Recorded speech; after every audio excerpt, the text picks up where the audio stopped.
Apakah akar vetiver yang demikian panjang dan banyak tidak mengganggu tanaman lain? Ini adalah pertanyaan yang sangat bagus dan relevan dalam aplikasi sistem vetiver system. Secara umum, akar vetiver tidak dianggap mengganggu atau berkompetisi secara serius dengan tanaman lain, terutama tanaman pertanian atau pohon keras yang ditanam di dekatnya. Justru, banyak penelitian menunjukkan bahwa vetiver dapat bersinergi, bekerja sama dengan tanaman lain. Berikut adalah alasan mengapa akar vetiver yang panjang tidak mengganggu. 1. Pertumbuhan akar yang vertikal.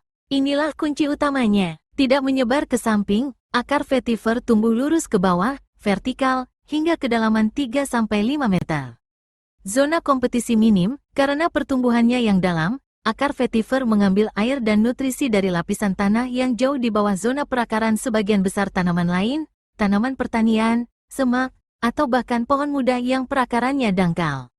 Ini meminimalkan kompetisi air dan unsur hara di lapisan permukaan tanah. 2. Efek pompa hidrolik. Beberapa penelitian bahkan menunjukkan adanya efek positif.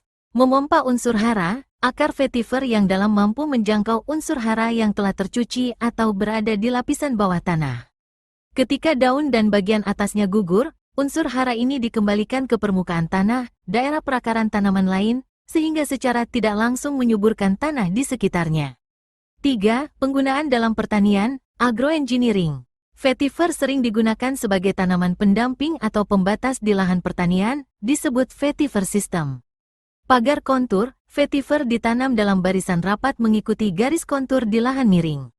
Barisan vetiver ini berfungsi sebagai pagar hidup yang menahan sedimen dan air, menciptakan teras-teras alami dari waktu ke waktu. Tumpang sari, vetiver berhasil ditumpang-sarikan dengan berbagai tanaman seperti sereh wangi, sayur-sayuran, hingga pohon keras, pala, kayu putih. Vetiver memperkuat lereng, sementara tanaman lain memberikan nilai ekonomi.